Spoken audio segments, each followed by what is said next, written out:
Every chicken sitting in your fridge came from a family. Two parents. A whole batch of siblings hatched on the same day. But walk into any egg farm and you'll notice something missing. Where are the brothers? Hens lay eggs. Roosters don't. That single fact creates a strange problem nobody really talks about. An egg farm only needs females. But biology doesn't care about business needs. Roughly half of every hatch is male. So what happens to all of them? Do they get raised for meat? Do they grow up and become roosters somewhere on a farm? Or do they just vanish from the story entirely?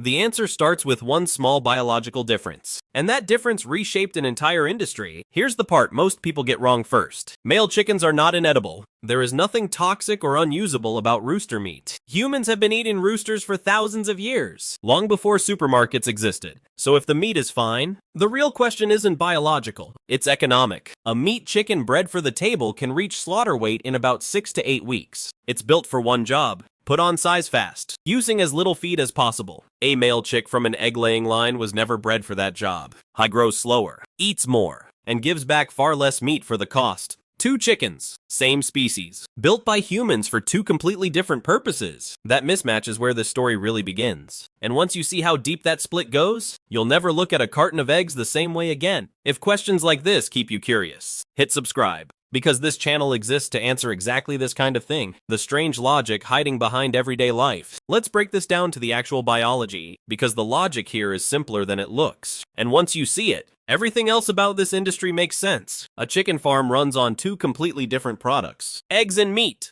And here's the thing most people never stop to think about. Modern chickens aren't one general-purpose animal anymore. They're two separate biological machines, each engineered for a single output. Start with the egg side. Only hens lay eggs. That's not a farming rule. That's basic reproductive biology. A rooster contributes nothing to egg production, so the moment you're running a business built around eggs, males aren't just unnecessary. They're structurally useless to that specific system. Half the chicks hatched are male, and none of them can do the one job the farm exists to do. Now here's where it gets more interesting, because you might assume, fine, if they can't lay eggs, just raise them for meat instead. That seems logical. But this is where the second biological gap shows up, and it's the one most people don't know about. Modern meat chickens, called broilers, aren't just regular chickens raised a little differently. They've been selectively bred for one trait above all else: growth speed. A broiler can reach market weight in roughly 6 to 8 weeks. That number matters, because it represents decades of genetic selection aimed entirely at converting feed into muscle as fast as biologically possible. A male chick from an egg-laying breed was never part of that selection process. His genetics were shaped for something else entirely: egg production efficiency, passed down through the maternal line. So when you try to raise him for meat, he grows slower, eats more feed per pound gained, and produces a smaller, leaner bird at the end of it. Same species, completely different internal blueprint. And this split didn't happen by accident. It traces back thousands of years to a wild bird called the red jungle fowl, native to the forests of Southeast Asia. That single wild species is the ancestor of essentially every domestic chicken alive today. Through thousands of years of selective breeding, humans didn't just tame that bird. We split its descendants into specialized branches, pushing one lineage toward maximum egg output and another toward maximum meat growth. Two directions, pulling further apart with every generation. Think of it like this. A race car and a delivery truck both started as basic vehicles once, but engineers eventually optimized each one for a single job. Speed for one, hauling capacity for the other. Put a race car engine in a truck body and it fails at both jobs. That's essentially what a male layer chick is. A bird engineered for a role that has nothing to do with meat production, stuck in a system that only pays for meat or eggs. And that's really the uncomfortable truth sitting underneath all of this. In a system built entirely around efficiency, an animal's value was never really about the animal itself. It was about how well it fit the specific output the system was designed to extract.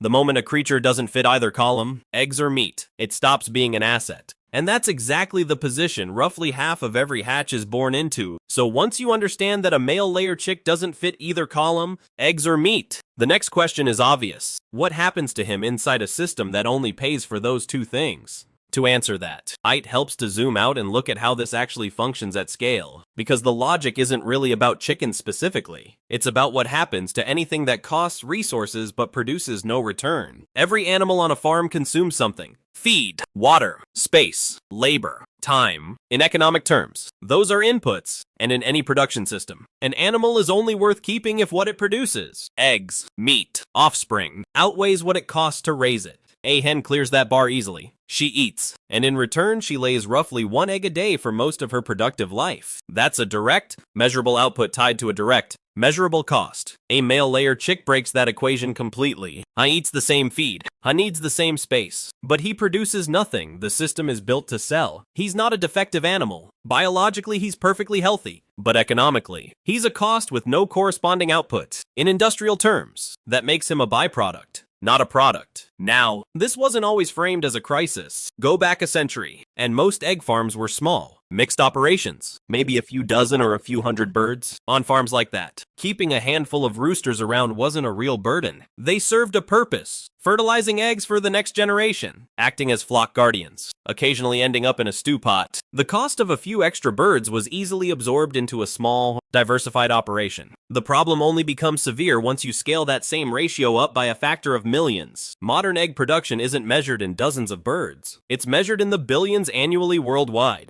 And if roughly half of every hatch is male, that means the industry is hatching hundreds of millions of male chicks every single year that have no place in either production stream. Multiply a small, manageable inefficiency by that kind of volume, and it stops being a minor detail. It becomes one of the defining structural problems of the entire industry. This is really the core mechanism worth understanding. Efficiency at small scale and efficiency at industrial scale don't behave the same way. A backyard flock can afford a little biological waste. A system optimized down to fractions of a cent per bird cannot. The bigger the operation gets, the less room there is for anything that doesn't directly convert into eggs or meat. And a male layer chick, through no fault of his own, sits exactly in that gap. So the question stops being, why don't farms just raise these males for meat? Because we already saw that answer. They're the wrong bird for that job. The real question becomes something harder to sit with. In a system engineered purely around output, what actually happens to the roughly 50% of every hatch that the system was never designed to use at all? That's the part of this story that gets uncomfortable, and it's exactly where we're headed next. Here's the answer, and it's the part of this story most people never hear. In most industrial egg operations, male chicks are identified within hours of hatching and culled almost immediately, not raised, not relocated, removed from the system before they ever leave the hatchery. This isn't a rare accident or a rogue farm cutting corners. It's standard practice across the global egg industry, built directly into how modern hatcheries operate.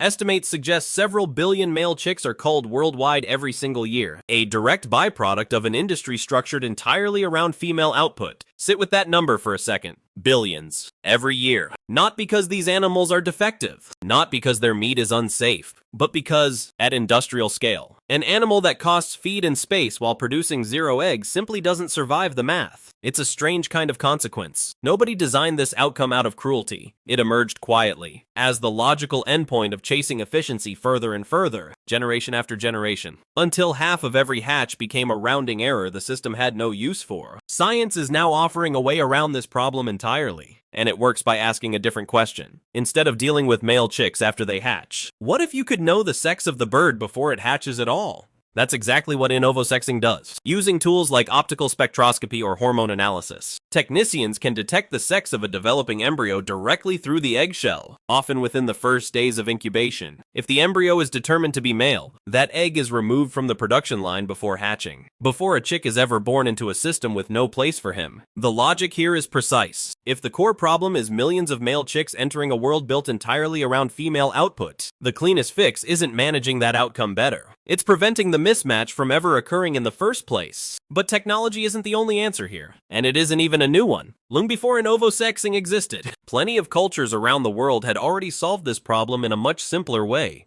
They just ate the roosters. In traditional cuisines across Europe, Asia, and Latin America, older male birds are a staple ingredient, not a discarded byproduct. Think coq au vin in France, or the mature roosters simmered for hours in Filipino and Latin American stews. Because these birds are older and more physically active than a factory-farmed broiler, their meat is naturally tougher and leaner. So the cooking method adapts to the animal. Long, slow braising breaks down that dense muscle fiber into something rich and deeply flavorful. In other words, the problem of a lean, muscular rooster was never really unsolvable. It just requires a different relationship with the animal, one built around patience instead of speed. And here's what makes this whole story even stranger. Once you step back and look at it through history, The rooster. This bird that industrial agriculture now treats as a problem to eliminate used to be one of the most valued animals a human civilization could own. For most of the roughly 8,000 years since chickens were first domesticated from the red jungle fowl, the rooster's value had nothing to do with meat yield or feed conversion. It had to do with what he could do that no other animal could. He crowed at dawn, with a biological precision tied to his own internal circadian rhythm, and for thousands of years, before alarm clocks, before electric light, that crow was one of humanity's most reliable signals that the day had begun. In a very real sense, the rooster was one of the first alarm clocks our species ever depended on. He carried symbolic weight. 2. In ancient Rome, roosters were used in augury, sacred birds whose behavior was read for omens before major decisions and military campaigns. In French national identity, the rooster, le coq gaulois, became a symbol of pride and resilience, an emblem still tied to the country today. In parts of Asia and Latin America, roosters were bred and prized specifically for cockfighting, valued not for meat, but for aggression, stamina, and physical dominance, traits that made a bird's individual value skyrocket regardless of how much meat he'd eventually produce. Notice what all of these roles have in common. None of them measured a rooster by feed conversion ratio. None of them cared how many weeks it took him to reach slaughter weight. His worth came from behavior, symbolism, timing, spectacle. Things a factory production line has no way to price. That's the contrast worth sitting with. For most of the history humans have spent alongside this bird, the rooster stood at the center of the story. Useful, meaningful, even sacred in some cultures. It's only in the last century, as agriculture shifted from small mixed farms towards single-output industrial systems, that his role flipped entirely. The same animal that once woke villages and decided the outcome of omens became, almost overnight in evolutionary terms, an inefficiency to be sorted out of the hatchery. Nothing about the rooster changed in that time. What changed was the system built around him, and what that system decided counted as value. So step back. And what this story is really about isn't chickens at all. It's about what happens when humans don't just domesticate a species, but reshape its biology, generation after generation,